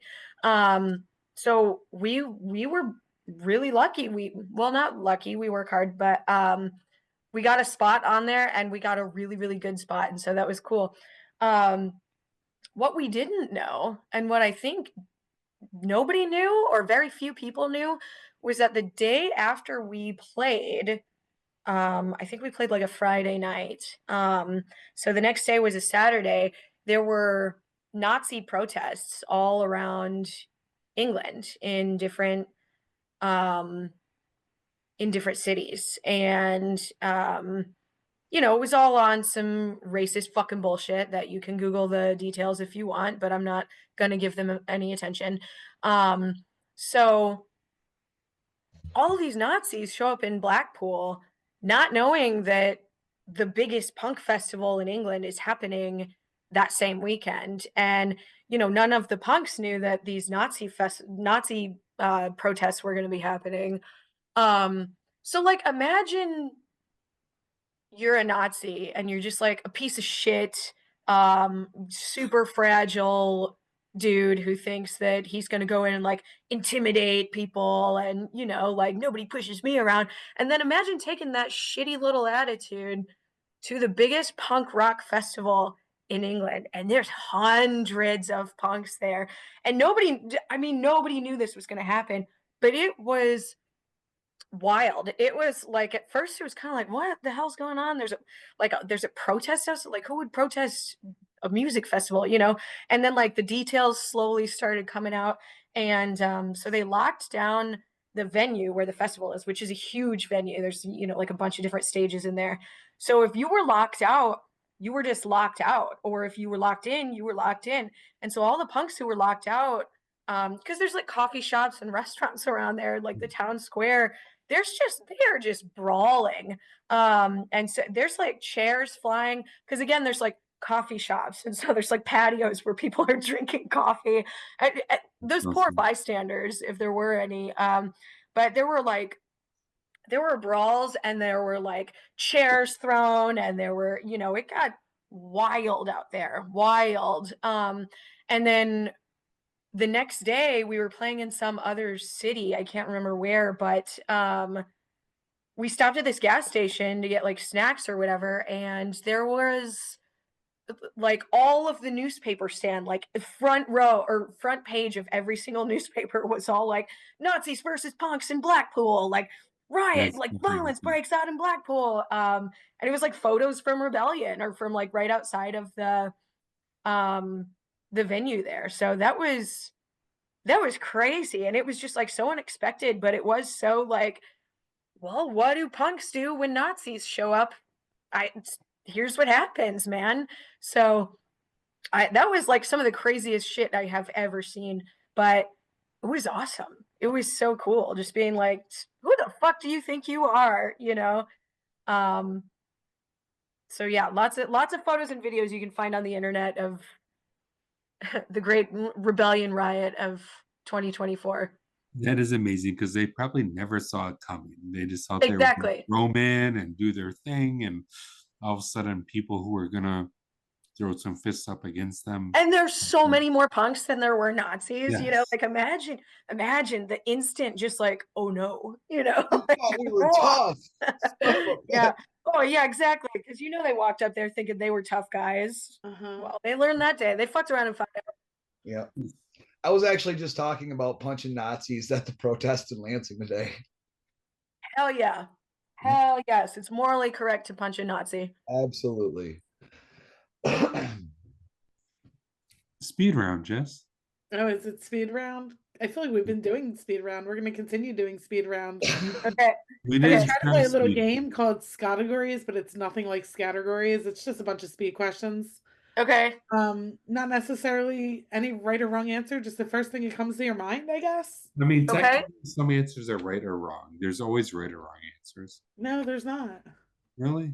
No, it's the first thing that comes to your mind. I don't want Are it you, to be like deep thought are you and going to ask her your favorite question about the farm animals? that's your favorite question, then maybe, but not right off the bat. I will. Let Eric So, ask you the farm Jess? animal question. Hey, out of curiosity, if you could be any farm animal, what farm animal would you be? And why? Oh, I would be a barn cat. A cat that Ooh, I catches don't the like- mice in the I barn. love it. We Mhm. have I not had think- that answer yet. You are Yeah. the first cat. Hell yeah. Yeah. I feel that would be fun. I would get to be indoors, away from the like nastiness of, you know, that can be the farm. And I would just run around all day and catch mice, and it would be a lot of fun. And I would be a black cat, and my name would be Ooh. Aldwin. Aldwin, I like I that. love it. I mean, that's probably the Past best life answer that you we've spin had. around or what? You What said do Yeah, you- that's the maybe. best answer she's had like the whole night, or you I mean just said she. I said we had as far as that question goes. I know what you Yeah. meant, Eric. I'm You fucking weren't with you. expecting a backstory when you passed that, did you, Eric? Yeah. No, you're right. So what else you got, Jess? Well, I mean, you went with funny, so I'm going to ask one more funny one before we get into the more serious ones. If you could have one horse-sized rubber duck or 100 rubber duck-sized horses, what would you pick? That's not fun. One horse-sized rubber duck or 100 rubber horses that are duck-sized? 100 rubber duck-sized horses. Is this the dildo question? I don't understand. I want a horse-sized rubber duck, and I want it to be like Danny DeVito in Batman Returns, where I would ride it through the That is not the sewers. first time we've had this answer. Well, it's Who the, was that? it's Was the it smartest Daniel? answer. Does Dano somebody from My else Son bring the Danny Hurricane. DeVito? He gave that same answer. I swear he did. That's amazing. Is he What? from Michigan? No, he's Who? from Ontario. Oh, I don't even know if it was him. I think it was him though. Dano? We have definitely heard that answer before, and I'm gonna That's figure the out right who- answer. That's I the love correct it. answer. Have you ever heard My Son the Hurricane? No, I'm not familiar. You should check them out. They're wild. They're all choreographed. They're like 13-piece band. Not so much ska, but they're very, very good. They're not Scott all. They're not ska, but ska adjacent, You, right? you tricked us and said they were Scott adjacent, and they weren't. Yeah. Man. Close enough. Fucked That's up. yeah, They that's play how you with ska trick bands. me They into go, listening. they go out and play with like say Ferris and whatnot, so they play with ska bands, and Yeah. they got accepted in the ska community. So Mhm. we Yeah, I interviewed them. play in a brass band called Dysfunction Brass in Indianapolis, Indiana. So we are not a ska band, Oh, but it's okay. similar. There are, I think, 12 of us. Yeah, those are the homies. That's the fam. Nice. All right, you did a lot of touring. Where's the weirdest place you've ever woken up? In a house in England where I couldn't find my AirPod and discovered that it had been dropped in the toilet, and the guy who lived in the house got it out of the toilet for me, and it Huh? still worked. Oh, And it had been in there, I'm assuming, overnight. favorite place to play? Could be a venue, could be a city, whatever. The Melody Inn in Indianapolis, Indiana. No question. That's fast. It's supposed to be Awesome. fast, right? I guess what's the speed round? Dream collab. If you could collab with anyone, who would it be? Frank Turner. Oh, Ooh. okay. First album you owned that made you love music. The Beastie Boys, License to Ill. I don't know if that one counts because I Fucking kind great of album. grew up Great on album. it. So It I didn't counts. like. Yeah, like my dad was a big Beastie Boys fan, so it was Beastie Boys and the Cars a lot in our house growing up. First album that like I bought with my own money that I was like, this is fucking awesome. Spice Girls, Spice World. So a lot of variety in there. Ryan, you got any? No. You don't have to. I just wanted to give you a chance to jump in. No. You If you had guys to pick one person who influenced you the most in your music career, who would it be? Kathleen Hanna from Bikini Kill. Okay. Yeah, no question. And she just wrote her memoir. It came out last year. It's called Rebel Girl, and I encourage every person on planet Earth to read it. Awesome. favorite place to vacation? Oh, favorite place to vacation. I don't know. I Detroit. don't know about favorite place. I did just recently go to Puerto Rico on vacation, and it was the first time I had traveled in a really long time when it wasn't on tour or like either for work or for music. So that was awesome. So favorite place to vacation anywhere with a beach. That's all. If you could live anywhere else other than where you are, where would it be? Is a beach included in that as well? Oh, Florianopolis, Brazil. Okay. Yeah, that's where the guitar player for Public Serpents lives. And you've been there? And yes, yeah, we were there on our Brazilian tour last year, and it's called the Magic Island, and it really is the Magic Island. It's an island that's obviously surrounded by beautiful beaches, and also beautiful mountains, and incredible food, and very chill, laid back culture. Yeah, I would do that. Last one for the listeners, give them an up and coming band who you are digging right now.